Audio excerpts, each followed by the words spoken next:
nganong diha ka diha siya nag-overtake oh. Naka-video ka. Star camping pwede kayo, di ba? Napakaganda dito mga kapatid. Siguro nasa mga 56, 57, 1 liter. Videoan di ka sir ha? Full tank na siya. And syempre, zero na yung pay natin.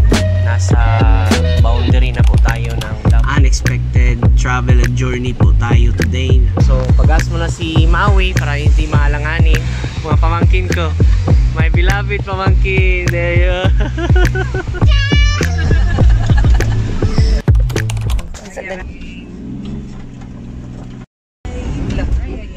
Ayos sa sila pa sa mga. Nalubong? Nakalang zombie ako. Sana to pag ana tago.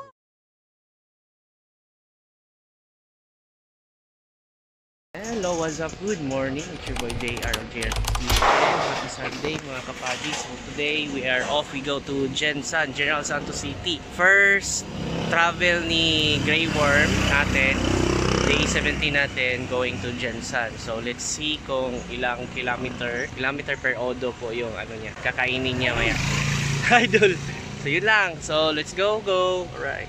Hello, what's up? Alright mga kapadi. Yung odometer po natin today is currently at 11,000. Kilometer A natin is 2735. B natin is i-off natin yung B. Yan. Check natin later kung how much po yung pwedeng kainin niya. Iinumin ni Grey Worm. Alright. And siya nga pala, we are here at Sea Oil.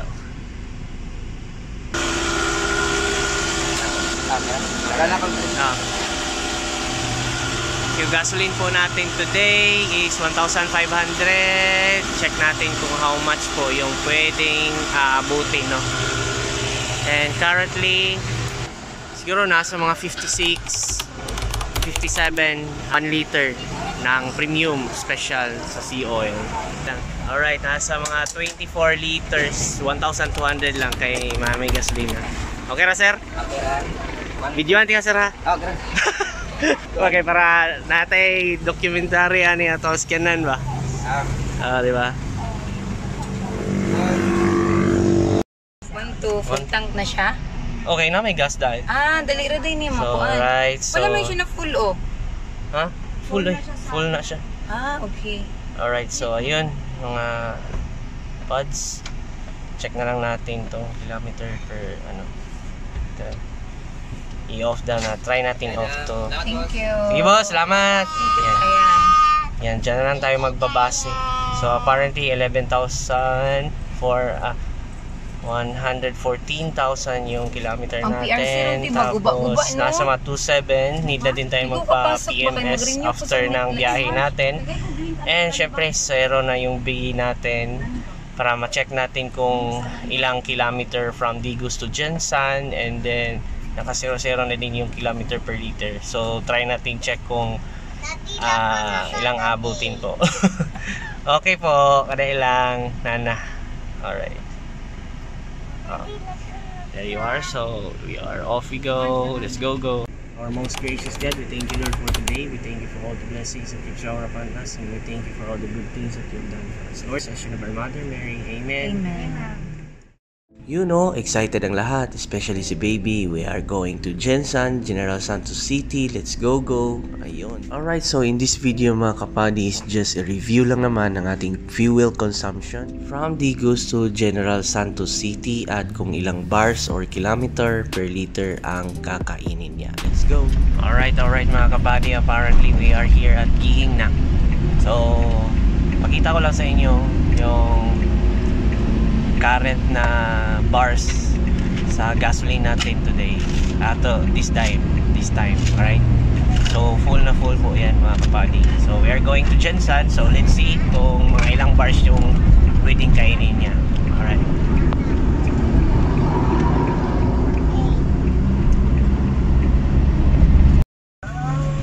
Alright. Alright. Apparently nasa boundary na po tayo ng Davao Occidental and Davao del Sur.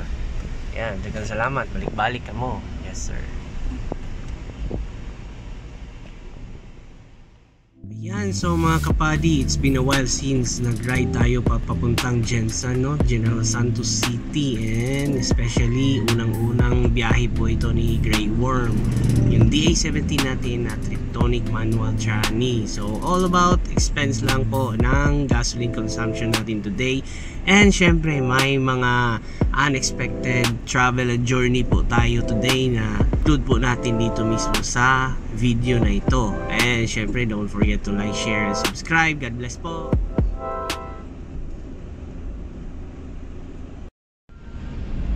Alright.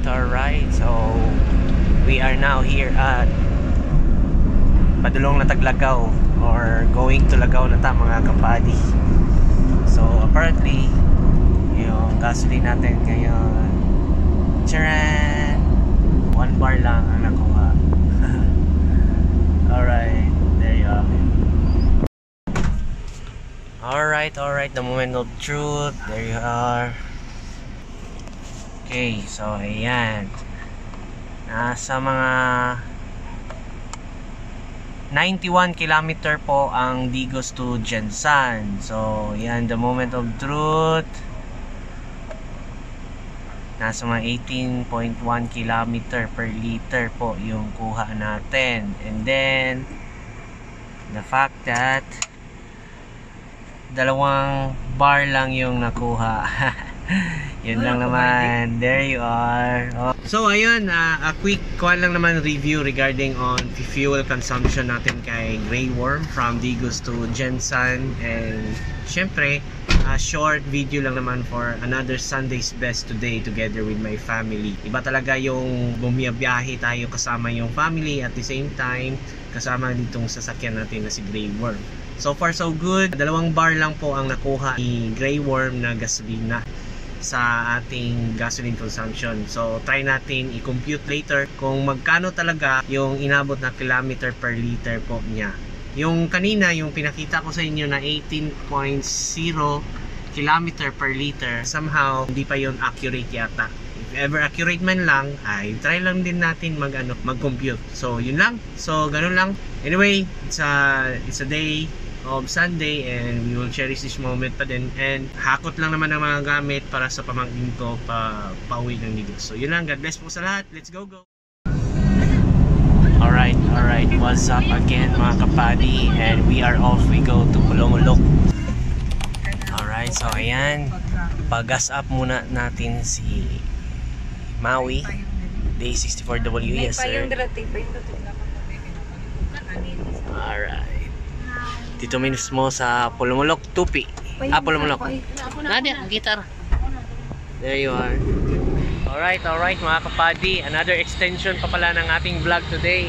Unexpected, pupunta pa pala kami ng Tupi sa Cablon, yung resort na yan, ganda daw dyan. And syempre kasama po natin ang ating Day 64 daw, si Mau and si Grey Worm ng DA-17.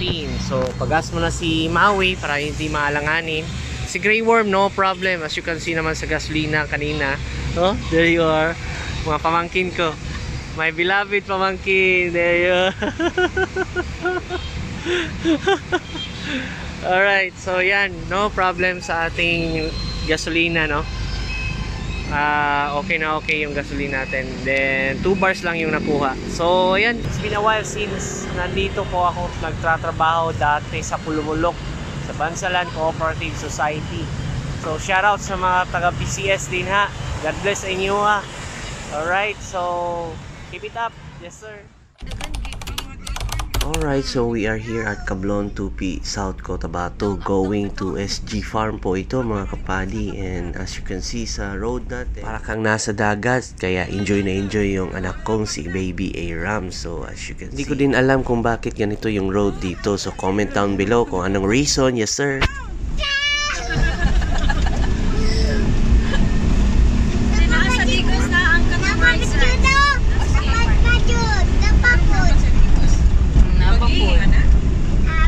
Up down.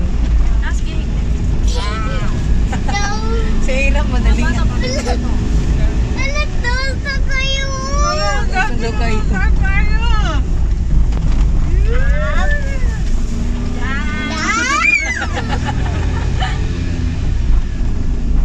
Asa to?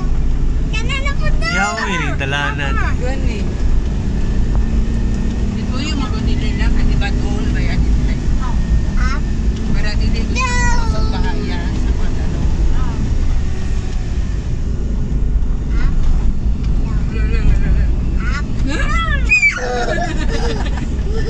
Wala, napasit na!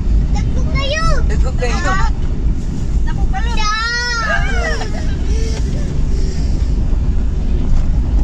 Napapadyuto! Up! Uy! Alright, see, Mount Matutum, yes sir. Kaso nga lang, medyo foggy, pero ayan. Diba? And syempre, nandyan si Maui sa likod.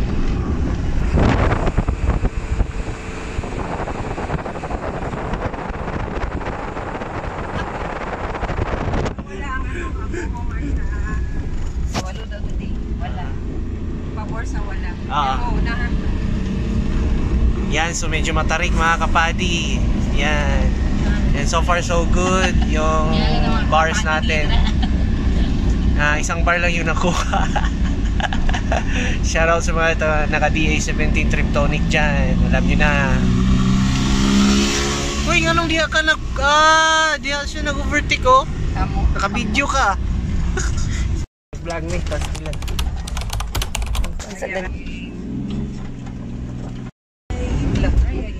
Ayos na sila pa sa wala. Nalubong?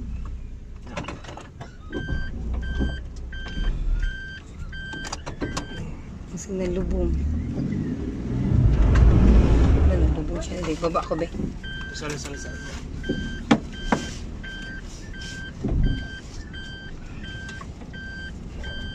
Tanawon ako. Yun na. Yun na, baba. Lubong dali. Baba lagi ko. Tanawon ako ba?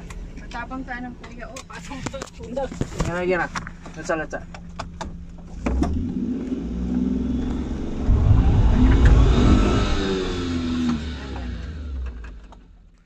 At dito na nga ang pinaka-challenge mga kapadi, nabalahaw po tayo. Kasi matarik siya and at the same time mabuhangin. So ayan, problema tayo. Isa sa mga disadvantage din kasi is 4x2 yung sasakyan natin. Hindi lang si Grey Worm, pati din si Maui. Kailang try din tayo, buti na lang at umusad din. As you notice yung video pabalik-balik kasi nga hindi ko nakuna ng maayos talaga yung video na ito na part. Kasi nga medyo na-focus po tayo sa pag-usad ng sasakyan.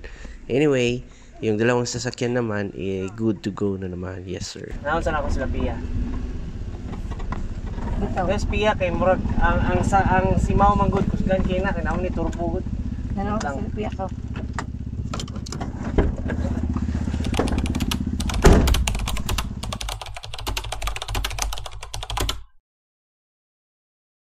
Aguho. Mao ni siya aguho mga padi. Oh. Oh, wait lang. Dito ta sa taas, halo. Lago pa siya. Okay, dito. Okay. Dito sa taas. Yan, there you are. dito sa pasakad lalong kayo. Yan eh. Dala ni Maymay. Lalong kay Alright. Everest. Kaya kayo. Kaya tayo. Ang balas mo ko dito, te? Gali. Pero mo Okay. na ginawa, mago nila ninakuan kay magulan ni siya gabi. Pura po siya padulong mo barakatan ang kuan mo. Dili ka ito. Pero gwapo ang agyanan dito ka ng kuan. Dito pa siya dito sa overnight. kayo eh. Sa Turil dati. Yeah, nice. Sila dito lang. Kabugnaw sa area. Kanindot. Dito mag-overnight. Alright, welcome to Aguho. There you are. Balas, di ba balas pala ito rin, no? Oh, balo nga dagat di sa una. Hello, boss. Pilay charge, boss. Entrance dirida. 100 ay. Sila mo Ay. ka Ano mi kuya? 9 mi kuya. Nasabay na to? Apo. Wala yung senior. Oh. Ako, senior. PWD kuya ha. PW. Isang PWD. Oh. Naman yung discount.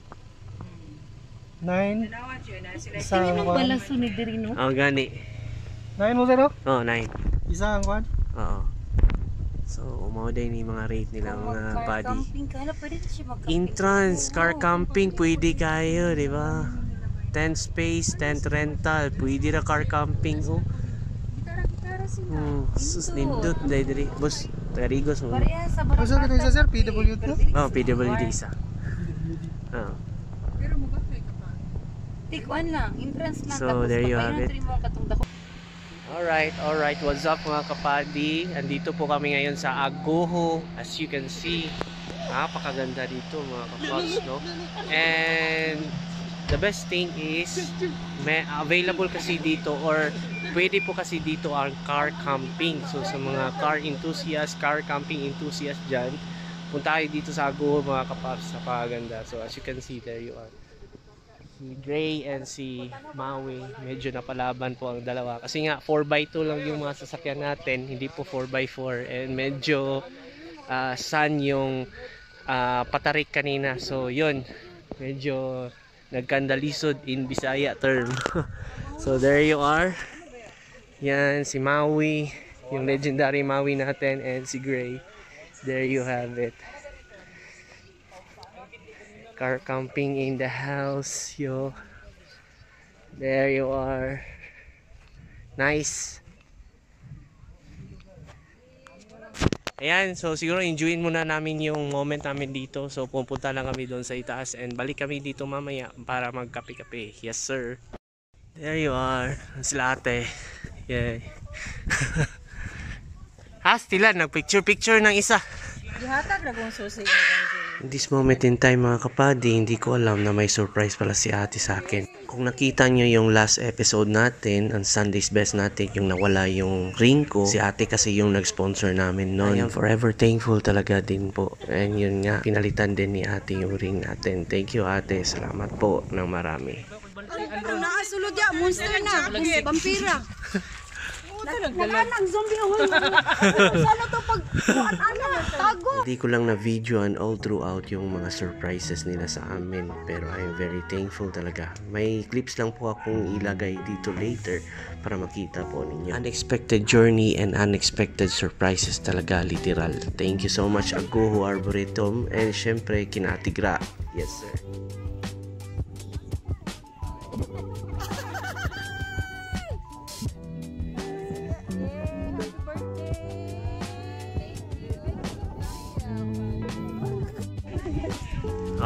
Alright. Napakaganda dito sa Agoho mga kapadi. Apparently, hindi po natin makikita si Mount Matutom. Diyan po banda. Napakalaki ni Mount Matutom. Makikita sana natin dyan. Kaso nga lang, medyo foggy po. But, napakaganda po ng scenery natin today. Napakaganda men. Jumajive yung feelings ko ngayon sa kung anong meron dito sa place na ito ngayon. Alright. So ayan mga kapaps, no. Hanggang dito na lang siguro yung video natin kasi baka humaba pa ng maayos, no. Supposed to be is view lang naman ng consumption ng gasoline natin kay Gray yung, pero unexpected po na nakapunta tayo dito sa Mayago. Thanks to Ate Gra and Kuya Milan and her family. Yes sir, salamat po. God bless. Happy Sunday.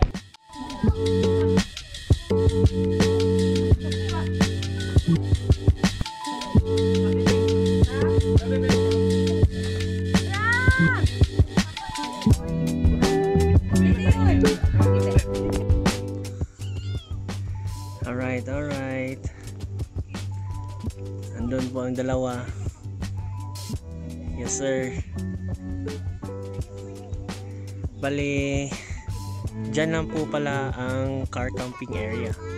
Anywhere po dyan, pwede po mag car camping dyan. So mga car camping enthusiast dyan, pwede po mismo dito sa Agoho. Alright. So unahan lang po ng SG Farm to mga kapadi, no. So yan, puntahan po niyo to. Yes sir.